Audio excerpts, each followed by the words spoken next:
안녕하십니까. 동국대학교 경주 캠퍼스 불교학과에 근무하고 있는 김성철입니다. 제가 오늘부터 여러분들께 총 48번에 걸쳐서 인도 불교의 사상과 역사라는 제목으로 강의를 드리게 됐습니다. 먼저 이제 제 소개를 드린다면요. 저는 전공이 인도 불교 중에서 그러니까 중관학이라는 분야를 전공하고 있습니다. 중관학. 물론 이제 자세한 내용은 아마 앞으로 이 인도 불교사 총 48강 중에 그러니까 중간 정도의 부분에서 이 중관학에 대한 소개를 드릴 때 중관학이 도대체 무엇인지 얘기 드리겠지만은 간단히 얘기 드린다면은 중관학은 공의 논리학이다라고 얘기할 수 있습니다. 그래서 우리가 이 반야신경에 보면은 색즉시공, 공즉시색 이런 그런 말이 나오죠. 그래서 우리가 흔히 불교 사상의 핵심이 뭐냐 이렇게 이제 누가 물어볼 경우에는 바로 공사상이다라고 얘기하는 경우가 있는데 그런 공에 대해서 논리적으로 이제 풀어서 설명을 해주는 그런 불교학의 분야가 이 중관학입니다. 그래서 일단 저는 이제 중관학을 전공하고 있고요. 지금 경주에서 동국대학 캠퍼스가 서울에도 있고 경주에도 있고 두 군데가 있죠. 근데 저는 이제 경주에서 중관학과 이 범어를 이제 강의하고 있습니다. 일단 이번 총 48번에 걸친 강의 제목은 전체가 인도 불교의 사상과 역사인데 일단 오늘은 첫 강의로 인도 불교의 특징과 그 중요성에 대해서 말씀드리겠습니다. 인도 불교의 특징을 크게 얘기해서 이제 세 가지 얘기할 수 있는데요. 세 가지. 그러니까 인도 불교는 일단 첫 번째 특징으로 근원적이다, 근원적인 불교이다라는 점을 첫 번째 특징으로 우리가 꼽을 수 있겠습니다. 두 번째 특징으로는요, 인도 불교는 논쟁적이다, 라고 얘기할 수 있습니다. 그러니까 자세한 내용은 다시 또 얘기드리겠지만은요, 그리고 세 번째 특징으로 인도 불교는 논리적이다라고 얘기할 수 있습니다. 일단 첫 번째 인도 불교의 특징으로 이제 들었던 인도 불교는 근원적이다라는 데에 대해서 얘기 드렸는데요. 일단 우리가 불교하면은 대개 누구든지 한문 경전을 떠올릴 겁니다. 불교 경전하면은 한문을 잘 알아야지만 이제 불교를 공부할 수 있다든지 이런 생각을 갖고 있는데 실제 한문은 불교 경전의 원전 언어가 아니고 그러니까 2차적인 번역어죠. 번역어. 그래서 우리나라든지 혹은 일본 혹은 중국 같은 경우에 기원 전후에서 이제 정확히 얘기한다면은 그러니까 서역 기원 후 67년경 인도 스님인 가섭마등 또 축법난 이런 두 분이 42장경이라는 경전을 이제 번역하시면서 그러면서 인도 불교가 이 북방 지방의 한문 문화권에 소개가 됩니다. 그래서 그 이후에 한 800년에 걸쳐서 이제 각가지 경전이 쭉 번역이 되게 되죠. 그래서 우리가 그 번역된 경전이 다시 또 우리 나라에 들어옴으로써 그러니까 불교하면은 한문으로 쓰여진 이제 경전에 의지해서 종교 생활을 하는 이제 그런 종교다라고 생각할 수가 있는데 실제는 아까 얘기했듯이 이 한문 경전은 이제 번역어죠. 그래서 일단 한문 경전에 번역되기 이전의 그 원어는 여러분 이제 많이 들어보셨겠지만은 산스크리트어였죠. 산스크리트어. 그래서 이것을 한자로 범어라고 얘기를 하죠. 그래서 원래 산스크리트는 이제 이 서양의 학자들이 인도 말인 삼스크리탐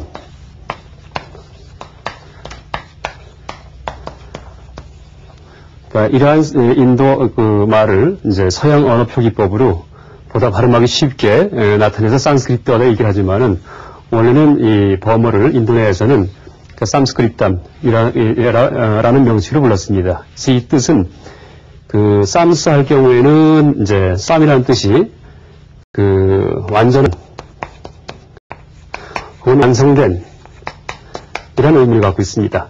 그 다음에 끓이다라고 할 경우에는 끓이다 여러분 불교에서 이제 인광보살을 얘기하는데 인광보를 얘기할 때 이제 업에 대해서 얘기를 하죠. 근데 이 업을 이 범어 까르마라고 얘기하죠. 까르마라고 얘기를 하는데 이 까르마와 어원이 같은 말이 바로 끓이땀입니다. 그래서 이 까르마는 업이지만은 보다 쉽게 이제 설명한다면은 이것을 행위라고 얘기할 수 있습니다. 행위. 그래서 원래 이 까르마나 끓이다라는 말은 전부 다 이 범어 동사 중에 끓이라는 말에서 그 파생된 동사, 언어인데, 이 끓이라는 말은 짓다, 혹은 만들다, 라는 이제 뜻을 갖는 말입니다. 그래서 이 산스크리트 할 경우에는, 이제 산스크리트 할 경우에 이때는 그 완전하게 만들어진 언어, 다시 말해서 완성된 언어다라는 의미를 갖고 있습니다.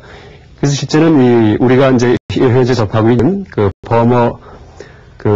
여기서 범에서 번역된 한문 경전의 그 원전이 일체가 다 이렇게 그 대부분이 이 범어로 쓰여져 있던 것들인데, 이것이 이제 한문 번역이 돼서 불교 경전의 역할을 하면서 그 우리가 알고 있는 해인사 그 고려대정경이요. 해인사 장경각에 가면은 8만 대장경이 있죠. 목판본.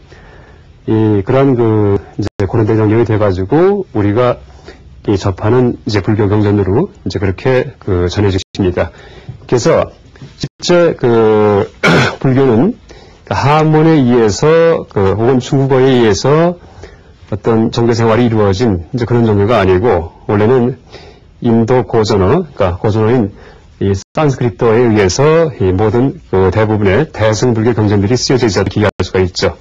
그래서 우리가 이 중국 불교나 혹은 한국 불교를 연구할 경우에는 이 연구 자료가 이제 한문으로 된 경전을 갖고서 이제 연구를 하게 되는데, 그 인도 불교를 연구할 경우에는 물론 이제 한문으로 번역된 경전이라고 하더라도 인도에서 발생한 그 경전과 인도에서 쓰여진 여러 그 이제 논서들이 다 들어가 있기 때문에, 물론 한문 경전도 인도 불교 연구의 그 자료가 되지만은, 그러니까 보다 근본적인 자료는 이 산스크리트 원어로 되어 있는 그 자료들이라 이해할 수 있겠죠. 그래서 어쨌든 인도 불교는 이제 인도 자체가라는 나라가 불교의 발생지이기 때문에, 그러니까 우리가 지금 접하고 있는 모든 불교의 그 뿌리가 인도 불교이다, 이렇게 할 수 있습니다. 그래서 이게 단순히 인도에서 시간적으로 이 중국보다 먼저 불교가 이제 창시됐기 때문에 인도 불교가 중요하다는 의미가 아니고, 우리가 인도 불교를 연구할 경우에 지금 한문 경전에 의해서 연구하는 이제 그런 내용 중에 이제 참 이해하기 힘든 부분들이 이제 많이 있는데, 그런 그 내용들에 대해서도 인도 불교를 연구할 경우에는 보다 정확히, 명확히 파악할 수 있게 됩니다. 그래서 제가 예를 들어 든다면은요, 금강경에 보면은 금강경에 사상이란 말이 나오죠. 사상이요, 사상.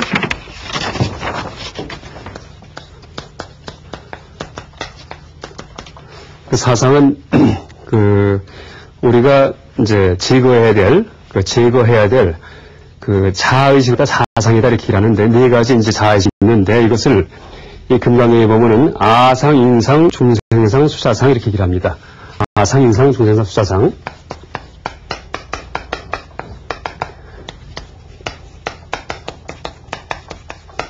아상, 인상, 중생상,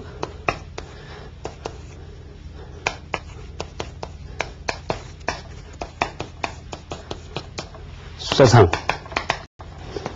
이렇게 이제 네 가지 예상을 갖다가, 네 가지 그런 자아의식을 모두 없애라 하는 것이 이제 금강경의 가르침인데, 도대체 이게 한문만 볼 경우에는 아상이 무엇인지, 인이 뭔지, 혹은 수자가 뭔지 참 애매할 수가 있습니다. 그리고 실제 우리가 이것을 이제 한글로 번역할 경우에 흔히 어떻게 번역하냐 하면은 아상을, 그러니까 나라는 생각이다, 내가 있다는 생각이다. 그 다음에 인상을, 이것은 남이 있다는 생각이다, 남. 그러니까 타인이죠, 타인이 있다는 생각이다. 이렇게 번역을 하고, 중생상을 이것은 이제 이거는 이제 되게 옳게 번역하는데요. 그러니까 살아있는 존재다, 생명을 가진 존재다. 라는 의미다. 이렇게 이제 번역을 하고요. 생명을 가진 존재다. 그 다음에 이제 수사상을, 오래 산다는 생각이다. 오래 장수한다는 생각이다. 이제 이렇게 번역을 하는 경우도 있긴 있는데, 실제 우리가 이렇게 한문만 놓고 볼 경우에는 물론 그 말이 맞을 수가 있고, 또 물론 이렇게 번역을 하더라도, 이 금강경에서 말씀하시는 이 공사상을 우리가 파악하는데 전혀 지장이 없습니다. 그렇지만, 원래 인도, 이제 원어를 우리가 파악할 경우에, 이 아상일 경우에는, 아상은 아트마 쌈주냐. 아트마 쌈주냐. 이것은 쌈주냐라고 읽어도 되고요. 혹은 쌈갸 이렇게 읽어도 됩니다. 아트마란 얘기는 이제 바로 아에 해당하고요. 쌈주냐는 얘기는 바로 상에 해당하는 것이고요. 그 다음에 인상은 이것은 인도 원어가 뿌드갈라 쌈지냐. 그 다음에 이 중정상은 사트바 쌈지냐. 그 다음에 수자상은 이것은 지바 쌈지냐. I자 위에 이렇게 김 표시한 것은, 그러니까 I자든지 뭐 A자든지 이 범어에서 이렇게 위에 선분을 하나 그어놓은 경우에는 이것은 길게 발음된다는 뜻을 나타냅니다. 어쨌든 이 지바 쌈지냐가 수자고, 사트바 쌈지냐가 중생이고, 그 다음에 이제 뿌드갈라 쌈지냐가 인입니다, 인.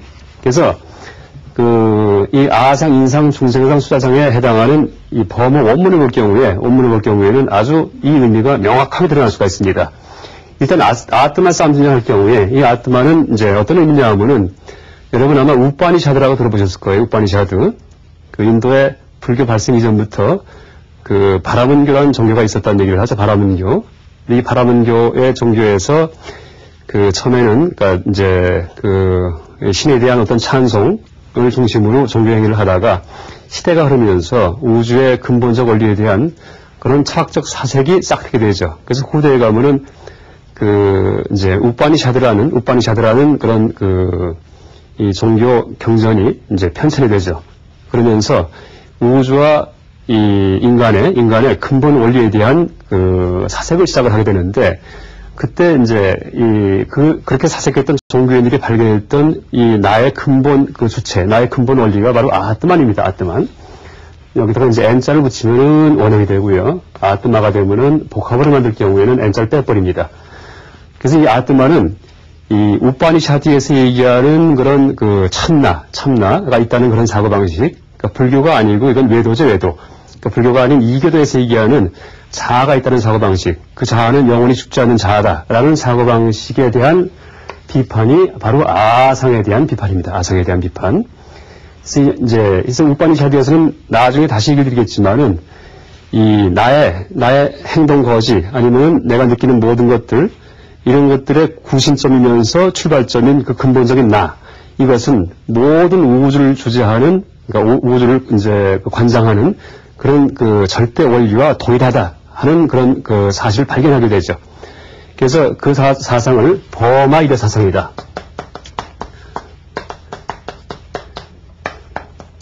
라고 얘기를 하는데, 이때 얘기하는 아가 바로 아트만이고요.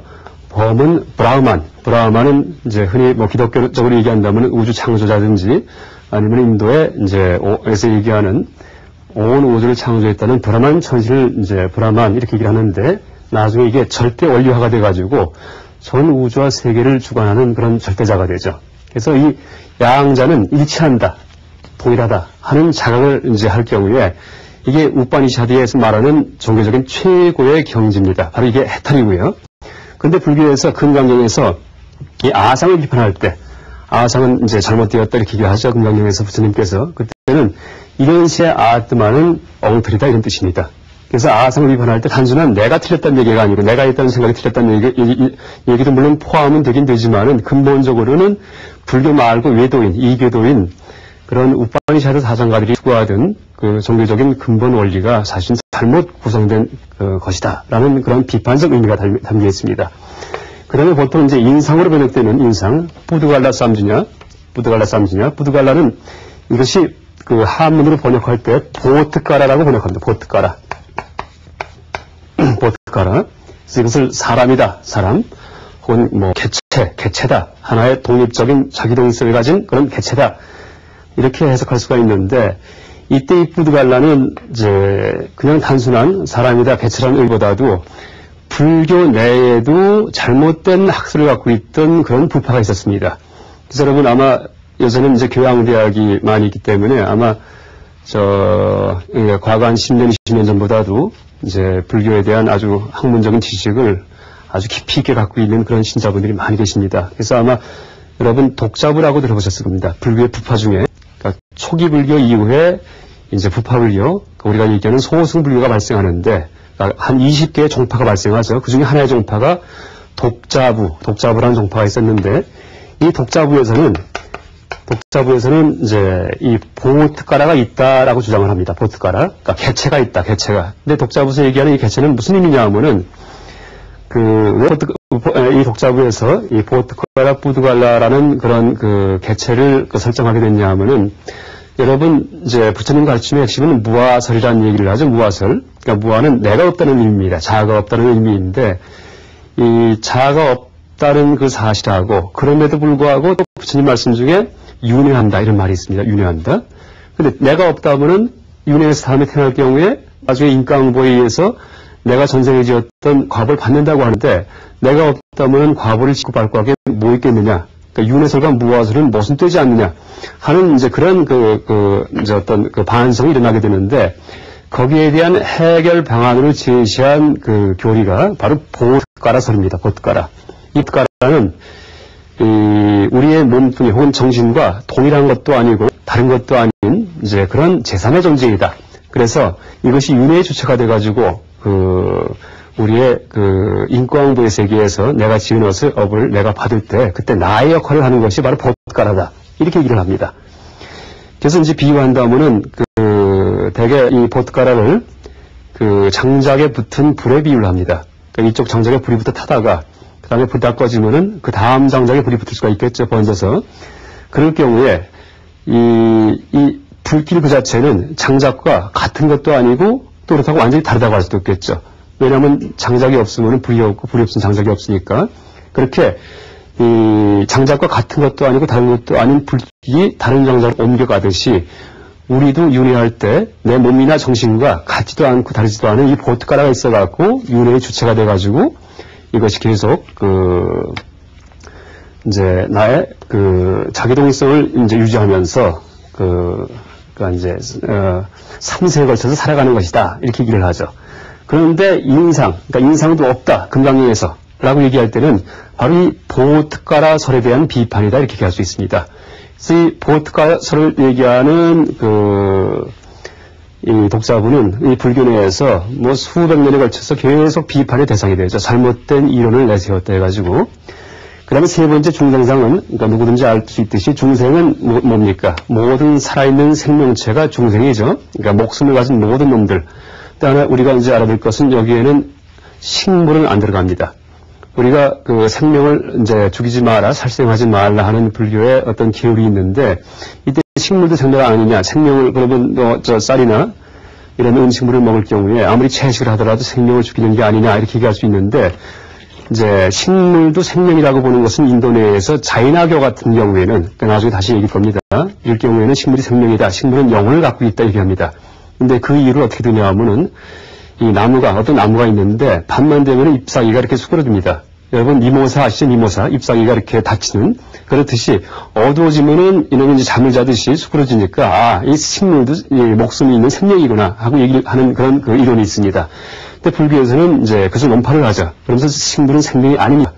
단, 그렇다고 우리가 식물도 함부로 다루면 안 되는데, 그 이유는, 이 식물은 생명이 사는 거주처다, 이렇게 얘기를 합니다. 그래서, 갈대밭 들판을 갖다가 불을 지를 경우에 그것도 큰 살생업을 짓는 게 됩니다. 왜냐하면은 갈대밭에는 조그만 미물들이 작은 곤충이나 벌레가 많이 살고 있기 때문에 식물을 태움으로써 그놈들의 사는 장소도 없어지게 되고 그 다음에 그놈들조차도 불길에 타서 이제 숨지게 되니까 이제 그렇게 혹은 큰 나무를 벨 경우에 큰 고목을 벨 경우에도 그것도 좋은 일이 아니다 이렇게 얘기를 합니다. 왜냐하면 큰 나무 같은 경우에는 약샤라고 얘기하는데 야차라는 수신, 나무신이 살고 있다 이렇게 얘기를 합니다. 나무신이. 그러니까 눈에 보이지는 않지만은 그래서 물론 식물을 함부로 다루는 것도 그게 악업이 되지만은 어쨌든 식물은 생명에 들어가지 않습니다. 그래서 이 사트바 쌈지냐 혹은 이 중생상 이것은 내가 살아있는 생명체다. 그러니까 내가 동물이다 하는 그런 생각입니다. 중생이다. 근데 어쨌든 이것도 틀렸다는 얘기입니다. 그러니까 나는 살아있는 생명일 것도 없다 하는 것이 이 금강경에서 가르치는 공의 극단에서 이제 공의 극단 궁극에서 이제 하는 그런 말씀입니다. 그 다음에 지바삼지냐는 이것은 인도 내에 그러니까 아까 말씀드린 자이나교 이 자이나교도 나중에 앞으로 한 더 시간 있다가 다시 자세히 설명을 드릴 텐데요. 이 자이나교에서 얘기하는 개체가 바로 지바입니다. 개야, 지바. 그러니까 영혼과 같은 겁니다. 그래서 자이나교에서는 우리가 해탈하게 되면은 우리의 그 궁극적 영혼인 이 지바만이 해탈한 영혼이 마치 물 속에 잠긴 표주박이 물 위로 떠오르듯이 이 우주에서 위로 떠올라서 하늘나라에 해탈한 영혼만 사는 그런 하늘나라에 올라가 산다 이렇게 얘기를 하는 것이 자연학인데 이 수자상을 비판할 때는 바로 이 지바쌈지냐 그런 식의 이 해탈한 영혼은 다 그 허구다, 가짜다, 잘못된 것이다 라고 비판하는 얘기입니다. 그래서 우리가 한문경전, 그러니까 2차적인 번역어인 한문경전만 봤을 경우에는 참 애매모호했던 그런 그 개념들이었는데 이것을 버머 원문과 그러니까 인도에서 발생했던 불교였기 때문에 버머 원문으로 쓰여진 그런 경전이 많이 남아 있습니다. 그래서 이 금강경의 버머 원문과 대조될 경우에는 이런 말들의 근본적인 뜻이 무엇이었구나 하는 사실을 이제 알 수 있습니다. 그런 의미에서 일단 첫 번째 인도 불교는 이제 근원적이다라고 얘기 이제 드릴 수 있습니다. 그 다음에 두 번째 인도 불교의 특징을 얘기한다면요, 인도 불교는 상당히 논리적입니다. 논리적이다 이렇게 얘기할 수 있습니다.